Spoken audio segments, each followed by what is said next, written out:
A new book out today digs deep into the inner workings of one of the world's most valuable companies, from the origins of Alexa to the explosive growth of AWS and the acquisition of the Washington Post. Author Brad Stone navigates the increasingly layered Bezos empire. And Brad joins us. We should point out Brad's not just the author of Amazon Unbound, but also Bloomberg senior executive. And it's good to talk to you today. Brad, this is kind of a follow-up to your original book, The Everything Store, which sort of looked at the origins of Amazon. But I heard you say that you wanted to write this book to sort of talk about the trade-offs or to make Americans a little more aware of the trade-offs of the growth of Amazon. And I wonder what you meant by that and what you discovered in the process. Right. Well, thanks, Akiko. The Everything Store is the origin story, right? The first 15 years, Amazon's rise and near collapse during the dot-com bust and then revival. But so much had happened. The genesis of Alexa, the spread of Amazon into our roads and on our highways. They're delivering packages. The explosion of the marketplace. It's really a global marketplace now with many sellers from overseas. And there are great advantages to that. Convenience, particularly during the pandemic, pretty good prices. A wide selection, but it's Amazon's a fierce competitor and it has so many of the advantages.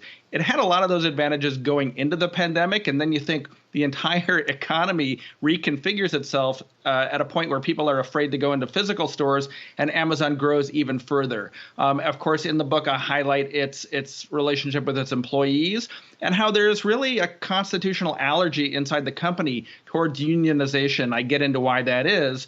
And so there's a ledger. There are positives about Amazon. There are negatives. And my hope is that when people read this book, Amazon Unbound, that they come away with an appreciation for what it means when they click the button that says buy now.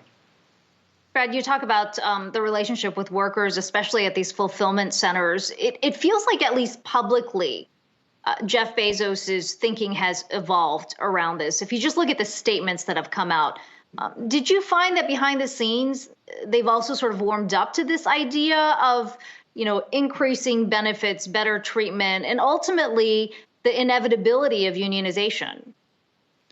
Well, I was going to agree with everything except for that last part, but we can get to it in a second. I do think they have warmed up to the idea that they have a responsibility to lead in terms of employee relations. And it wasn't because they were, extremely visionary about it. In my opinion, it was because that they saw that the criticism was coming for them, that in some respects they were going to be the Walmart of today. Walmart, in the 90s, getting a lot of attention and criticism for its relationship with workers. And that one way to kind of head that off is jump to the front of the line on things like a $15 an hour wage, on things like, healthcare benefits for employees.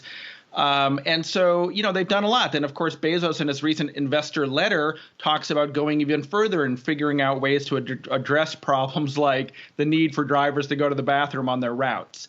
But to get to your last point, they just don't want unions in their operations, and they've showed it again and again. And it starts with Jeff, and I report this in my book, and of course Amazon would dispute this, but he said to colleagues early on that the biggest danger to the company is an entrenched hourly workforce that becomes disgruntled over time.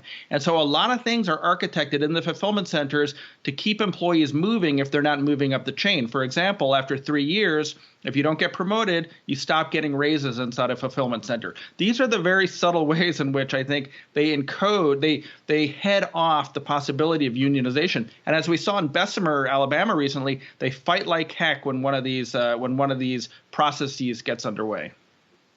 And Brad, the other key aspect here that I don't want to overlook is kind of the personal element of Jeff Bezos. And in the book, I'd be curious to get your kind of learnings from, what we saw go down and what I think is one of the crazier stories here in his battle with the tabloids and everything that came out with, his divorce there. Talk to me about what that says about the way this man works in running an Amazon. When you put, so much of business, personal stories, when you put him at the top, what'd you learn on that front? Yeah, Zach. Well, let me tell you something. When I set out to write this a business book, the last thing I thought was that I would be going down these tabloid avenues. But of course, that is where the story and the reporting went at the end of 2018. And then in early 2019, if you guys remember, Bezos writes that remarkable Medium post where he turns the tables on the National Enquirer, the newspaper that had published the news of his relationship with Lauren Sanchez. And sympathies swing to his side, and the editor of the Enquirer is vanquished.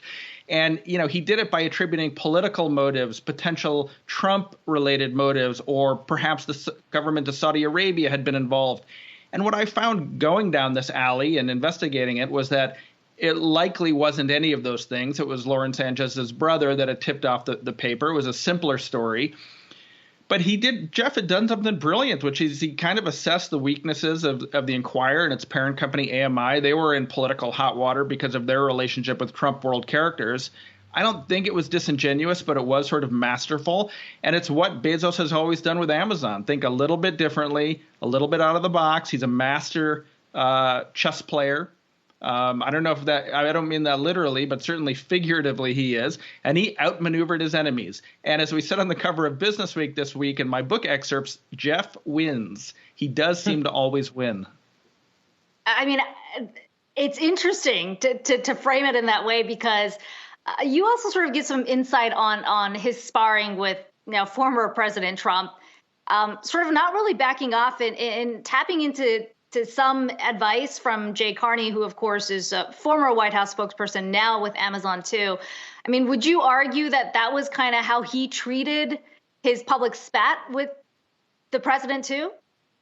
Well, it's interesting. In the book, I have these emails between Jay Carney and Jeff. In late 2015, Trump is a candidate, and Trump is attacking Amazon and Jeff and the Washington Post. And Jeff feels this need to defend the Washington Post, and he wants to get into the fray. And Jay's telling him, don't do it. You're just going to feed the monster. And actually, it's a case in which Jeff ignores Jay Carney's advice and asks them to fashion a tweet anyway. And he responds to then candidate Donald Trump, and they get into a little bit of a Twitter war.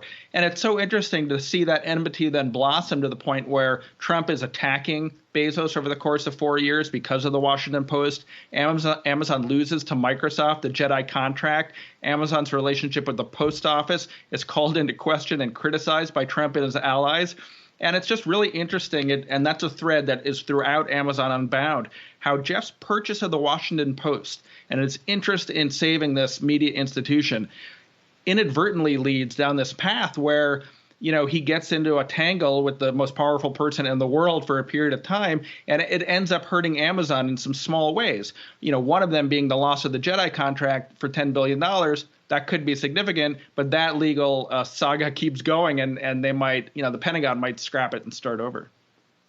And for legacy discussions around all this, right? We know that he's stepping down from the CEO role, but when it comes to what's next for Jeff Bezos and reporting this book out, once you get as a sense of what he wants his lasting legacy to be, since we know Blue Origin's there and there's so much that he can do, but what would the legacy of Jeff Bezos be if it were up to him to write that script?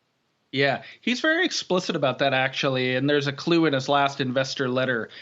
He likes to be known. He wants to be seen as an inventor. Okay, this is the person who came up with insights like Alexa and the Kindle and perhaps, e-commerce and Prime and, of course, cloud computing and just inventing and creating systems of invention that have helped it revive the Washington Post. That's where there's still a lot of work to be done at Blue Origin. A friend of mine said something funny about this. She said, Taylor Swift wants to be seen as a songwriter. The world really doesn't see her that way, more as a performer. And I think this is the same way. Like, Jeff doesn't necessarily get to select what his legacy will be.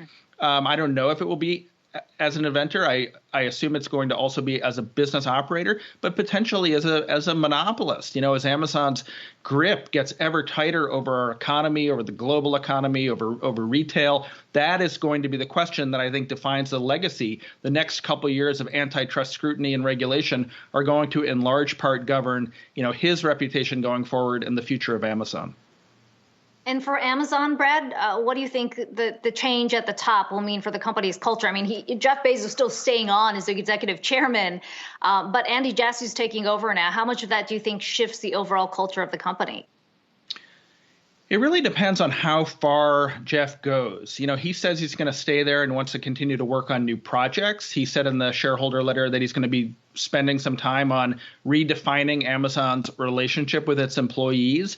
And we just don't know, like in the big meetings, is Jeff still in those meetings? Is he speaking last, as he usually does, and leaving while everyone sits in a kind of respectful silence? Or is that Andy?